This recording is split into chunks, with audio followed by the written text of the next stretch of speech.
बिस्मिल्लाहिर्रहमानिर्रहीम। बोलते कालम के साथ मैं आमिर रज़ा खान। और मैं हमेशा कहा करता हूँ कि ये सारी जंग का ख़मियाज़ा जो है अरब ममालिक को भुगतना पड़ेगा। जी हाँ, वो खलीजी ममालिक जो कि दौलत की रेल पेल के हवाले से दुनिया में जाने जाते हैं, क्या कतर, क्या अबू धाबी, क्या दुबई, क्या ये नाम ले, कुवैत और बहरीन, ये सारी की सारी दौलत जो है आखिरकार अमेरिका के काम में आनी है। और अमेरिका इस जंग का सारा मलबा जो है इन्हीं से वसूल करेगा। यानी ये भरेंगे वो पैसे जो कि इसराइल की जंग लड़ने के लिए अमेरिका खलीज फ़ारस में आया है। जी हाँ, खलीज फ़ारस में, फ़ारस की खलीज जो है इसमें आया है, लड़ने के लिए आया है और अब इसका ख़र्चा जो है उठाएंगे।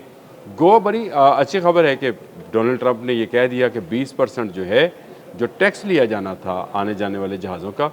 जहाज़ किसके थे? जाने वाले जहाज़ भी खलीजियों के थे और आने वाले जहाज़ भी खलीजियों के हैं। ये तेल और गैस बेचते थे और उसके बदले में सामान्य तैश, अद्वियात और खुराक लेते थे। तो आने जाने वाले जहाज़ सिर्फ खलीज के ही गुजरते हैं आपने हमद से, चाहे वो जा रहे हों या आ रहे हों। इस पर 20% जो है टैक्स नाफिज कर दिया था, ताकि पूरे टोटल माल का, यानी 100 में से 20%। और ये सिर्फ 2 दिन ही धमकी काम कर गई। और उसके बाद क्या हुआ कि डोनाल्ड ट्रंप ने ये 20% जो है वापस ले लिए, इस शर्त के साथ कि अरब ममालिक के, खलीजी ममालिक जिनको कहा जाता है, तमाम जो हुक्मरान हैं वो अमेरिका में सरमायाकारी करेंगे। यानी ये तमाम दौलत जो कि सिर्फ पहले 20% कटौती के लिए थी, अब वो दौलत तमाम की तमाम अमेरिका में सरमायाकारी के लिए इस्तेमाल की जाएगी। यानी जो पैसा पेट्रो डॉलर की सूरत में $1 लेकर तेल दिया जाएगा, वही डॉलर जो है वापस अमेरिका को लुटाया जाएगा। कैसा सिस्टम है, कैसा सर्कल है। उसमें से सिर्फ इन ग़ुलामों को चंद टुकड़े खाने के लिए दे दिए जाएंगे, जिस पर ये अयाशी करते और गोल्डन जुब्बे पहनते हुए नज़र आएंगे। इसके अलावा इनके पास कुछ नहीं होगा और जब चाहेगा अमेरिका ठेंगा दिखाएगा और दौलत सारी समेट के ले जाएगा। ईरान के साथ क्या हुआ? शाह के दौर में अरबों डॉलर जो थे वो अमेरिका में रखवाए गए, इस नीयत से कि ये हमारे काम आएंगे। न ईरान के काम आए, न शाह के काम आए, और आज अमेरिका उन्हीं अरबों डॉलर को दबाए बैठा है, अपनी इकॉनमी को बूस्ट और बूम कर रहा है। तो अरब ममालिक में भी जब कभी तब्दीली की लहर उठेगी या इनकी हुक्मरानी जो है डगमगाएगी, तो ये दौलत फिर सिर्फ अमेरिका के ही काम आएगी। और ये मामला जो है अब आगे बढ़ता बढ़ता जो है मज़ीद जो है संगीनी इख्तियार करता चला जाएगा। इसके साथ साथ डोनाल्ड ट्रंप ने एक धमकी और भी ईरान को लगा दी है, और वो ये है कि अगले हफ्ते से वो अगर मुज़ाकरात की टेबल पर नहीं आता है तो उसके पावर प्लांट्स जो हैं उनको निशाना बनाया जाएगा। ये है वो बात जो डोनाल्ड ट्रंप ने अब ईरान के लिए कही है। पहली जितनी बातें मैंने आपको बताई वो अरब ममालिक के लिए थी। खैर, उनकी दौलत जो है वो ईज़ी कम ईज़ी गो वाली है।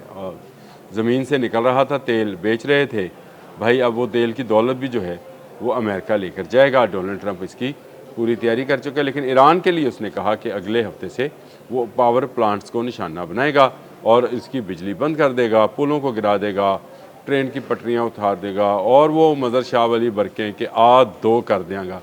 और ये बरकें जो हैं ये हम पता नहीं कब से सुन रहे हैं। 28 फरवरी से पहले भी इसी तरह की बरकें जो थी वो बता रही थी। कहा था कि लोग निकल आएंगे, नहीं निकले। आज मसूद पशकियान ने जवाब भी बड़ा खूब दिया है। उन्होंने कहा कि जो टारगेट्स लेने आया था अमेरिका, क्या उसने हासिल कर लिया कि अब नई धमकियाँ लगाने पर आ गया है। हाँ, ये ज़रूर है कि एक बड़ा ख़तरनाक कदम उठाया है अमेरिका ने। जो रात हमले किए हैं उसमें उसने ईरान के शहर दहलवान है वहाँ के एक मिनरल वाटर फैक्ट्री को निशाना बनाया है। मैंने एक मरतबा पहले पूरा एक व्लॉग इस पर किया था कि गल्फ़ में तेल नहीं पानी अहम है। गल्फ़ में तेल नहीं पानी अहम है। और ये ईरान के पास तो पहाड़ हैं, झरने हैं, दरिया हैं, सब कुछ है, लेकिन जो उसके इस खलीज फ़ारस के दूसरी तरफ वाले ममालिक हैं उनके पास सिर्फ सहरा हैं और तेल है, पानी नहीं है। मसलन एक मिसाल आपको मैं सिर्फ कुवैत की दे दूँ। कुवैत का सारा दारोमदार जो है वो समुद्री पानी को साफ़ करने के डिसाल्टेशन प्लांट्स के ऊपर वो मुनहसर है। वो 90% 95% जो है पानी इन्हीं डिसाल्टेशन प्लांट से हासिल करता है। ये सिर्फ कुवैत की कहानी नहीं है। अगर आप चलते चले जाएँ इसके साथ साथ तो बहुत सारे ममालिक जो हैं, जैसे बहरीन है उसके भी इसी पर इन्हिसार है, मुत्तहिदा अरब अमारात है, उसकी 7 रियासतें हैं, तो उनका इन्हिसार भी समुद्री पानी को साफ़ करके पीने पर ही है। ख़ुद तो उनके वैसे पानी बाहर से आता है मिनरल वाटर की बोतलों में बंद, लेकिन वो भी आजकल बंद हो जाएगा क्योंकि आपने हरमुज़ खुलेगी तो होगा ना, उसके लिए पैसे देने पड़ेंगे। अच्छा, ये चले उसको बाद में बात करते हैं। लेकिन अगर ईरान की मिनरल वाटर की फैक्ट्री को उड़ाया गया है तो क्या ईरान जो फैक्ट्रीज़ अमेरिकन अड्डों को पानी सप्लाई करती हैं उनको निशाना नहीं बनाएगा? और अगर उनको निशाना बनाएगा तो वहाँ की आवाम भी पानी की बूंद बूंद को तरसेगी। ये जो डोनाल्ड ट्रंप धमकी लगा रहे हैं ये पहली मरतबा नहीं है। आपको याद होगा कि 28 फरवरी के बाद मार्च की शायद 12 या 13 तारीख थी, जब सारी रात में भी नहीं सोया था कि आज पता नहीं ईरान के साथ क्या होने वाला है, और उसने कहा था कि आज के बाद ये तहज़ीब जो है, ईरानी तहज़ीब जो है, ख़त्म हो जाएगी। खैर, ये दावा हज़ारों सालों से बहुत सारे हुक्मरान कर चुके हैं। ईरान की तहज़ीब, ईरान का तमद्दन, ईरान की ज़ुबान, ईरान का कल्चर, ईरान के लोगों को कोई सरेंडर नहीं करा सका है। ईरान कायम है, कायम रहेगा। मसूद पशकियान ने भी बता दिया कि खून के आखिरी कतरे तक अपने वतन की हिफाजत के लिए जो हैं तमाम शहरी तैयार हैं और वो तैयार रहेंगे। अमेरिका उनका कुछ बिगाड़ नहीं पाएगा। लेकिन नतीजा क्या निकलेगा? नतीजा ये होगा कि एक तरफ से पावर प्लांट्स पर हमला किया जाएगा जो कि ईरान के पावर प्लांट्स हैं अगले हफ्ते में, जो कि डोनाल्ड ट्रंप की शायद धमकी है सिर्फ, लेकिन चलें इसको उसी हद तक 10% भी रख लें कि ये धमकी सच्ची है कि वो पावर प्लांट्स को निशाना बनाएगा, तो इसके जवाब में ईरान क्या करेगा? ईरान फिर इसराइल के पावर प्लांट्स को निशाना बनाएगा। उसके बाद ईरान जो है मुत्तहिदा अरब अमारात और जो बाकी ममालिक हैं जैसे बहरीन है, कतर है, उनके पावर प्लांट्स को भी निशाना बनाएगा। अंधेरों में डूब जाएगा सारे का सारा गल्फ़, सारे का सारा खलीज फ़ारिस। कहाँ से आएगी इमदाद? अमेरिका कहाँ से दौलत कमाएगा? ये अमेरिका अपने पाँव पर ख़ुद कुल्हाड़ी मार कर जाएगा। मार तो रहा है, अरबों डॉलर अब तक उसके डूब चुके हैं। ईरान अपने पैसे डिमांड कर रहा है और उसके बगैर जो है ये सफ़र जारी नहीं रह सकता।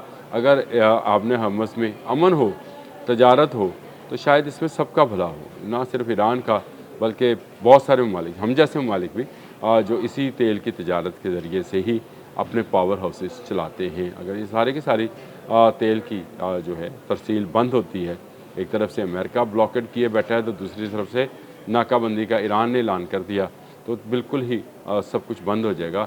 ये एक ख़तरनाक सूरत हाल है जिसकी तरफ आहिस्ता आहिस्ता अमेरिका दुनिया को लेकर जा रहा है। शायद यही थर्ड वर्ल्ड वॉर है।